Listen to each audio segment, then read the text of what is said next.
다음 분 송준천님. 안녕하세요. 네.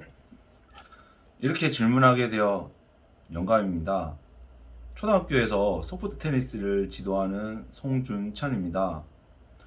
불교대학을 다니면서 많은 것을 배웠습니다.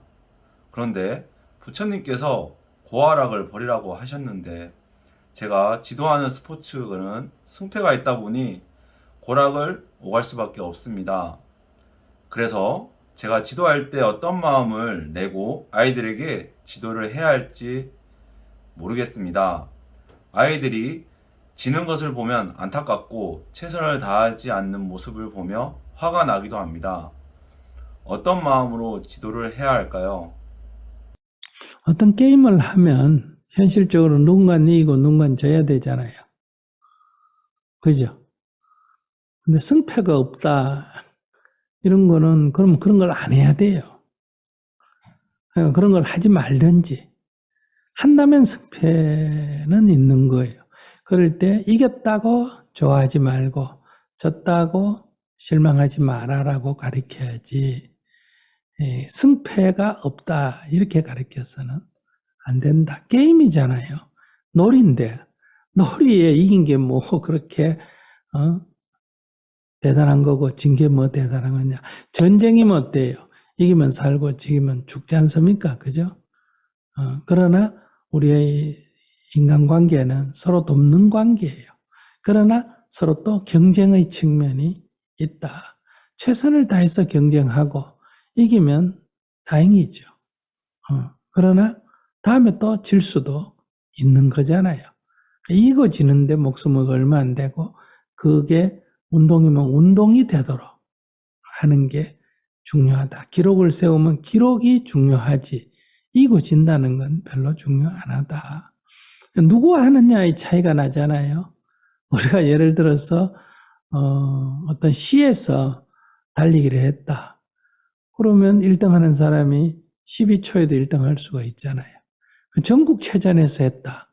그럼 12초 갖고 1등 못하죠. 꽁지할 가능성이 높잖아. 그죠? 그럼 세계 올림픽에 갔다. 그러면 11초 같은 거는 그건 아예 붙이지도 못하잖아. 그죠? 10초 안쪽으로 들어가야 되지 않습니까? 그러니까 기록이 중요하지. 등수라는 것은 누구하고 하느냐에 따라서 평가가 되는 상대적 평가이기 때문에 그 1등 했다고 대단한 것도 아니고 공개했다고 실망할 일도 아니다. 전교에서 공부 제일 잘하는 아이들을 뽑아가지고 한 나라 안에서 한 반을 편성해 놓으면 제일 잘하는 아이만 뽑아가 한 반을 편성해 놔도 그 반에서 공지 나오겠어요? 안 나오겠어요? 공지 나오겠지. 전국에서 공지만 모아가 한 반을 편성해가지고 공부를 가르치면 1등 나올까요? 안 나올까요? 1등 나오지. 그게 1등과 공지란 게 그게 무슨 의미가 있는 문제냐. 선생님이 자꾸 부모나 선생님이 그런 것에 집착하면 아이들에게 쓸데없는 우월감과 쓸데없는 열등의식을 심어주게 된다. 그래서 아이들이 공부 좀 잘한다고, 뭐 좀 잘했다고, 교만해지고, 그거 좀 못했다고, 위축되고, 비굴해지는 이런 새로운 계급 질서를 만들게 된다.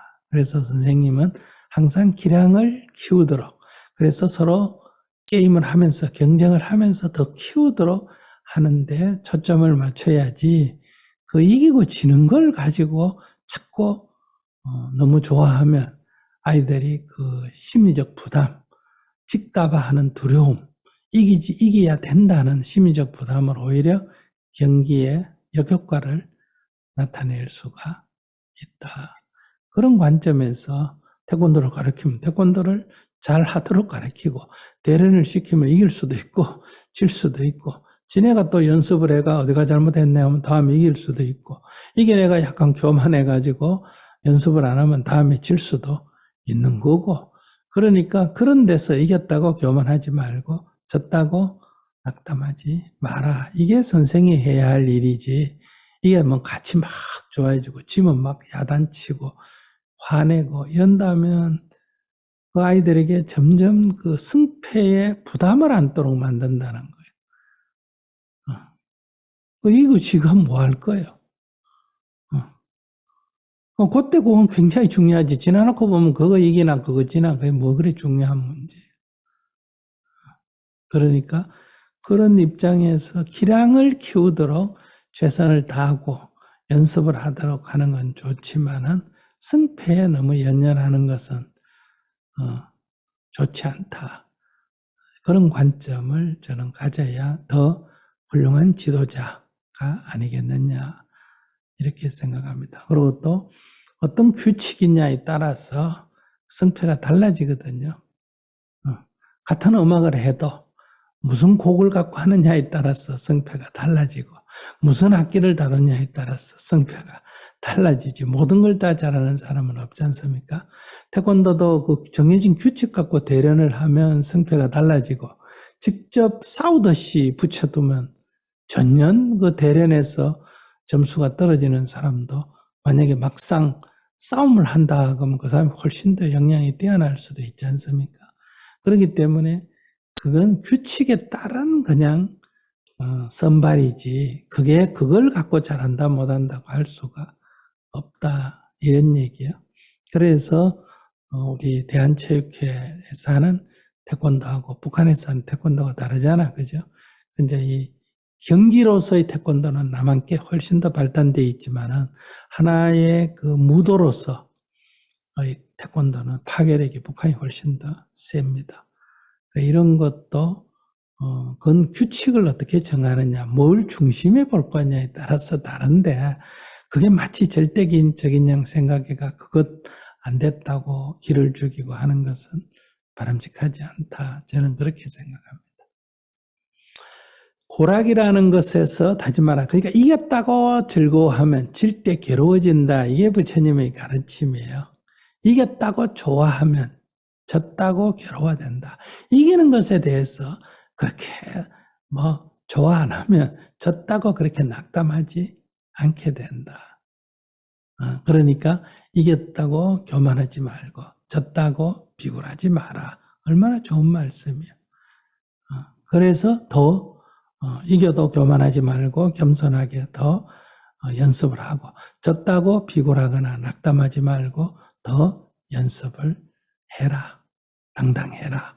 이런 가르침이니까 세상사에 도움이 되지 세상사하고 등진 게 아니다.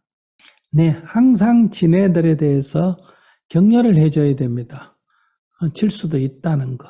그러니까 저도 괜찮다가 아니라 질 수도 있고 다시 연습해서 또 하면 이길 수도 있고 승패는 그래 중요하지 않다. 우리가 그 게임을 할 때 승패라는 이름을 붙여서 하니까 승패가 되는 거거든요. 그걸 승패라고 안 하고 한쪽은 5점 얻었고 한쪽은 4점 얻었다 이렇게만 말하지 누가 이기고 졌다는 말 안 해도 되잖아요.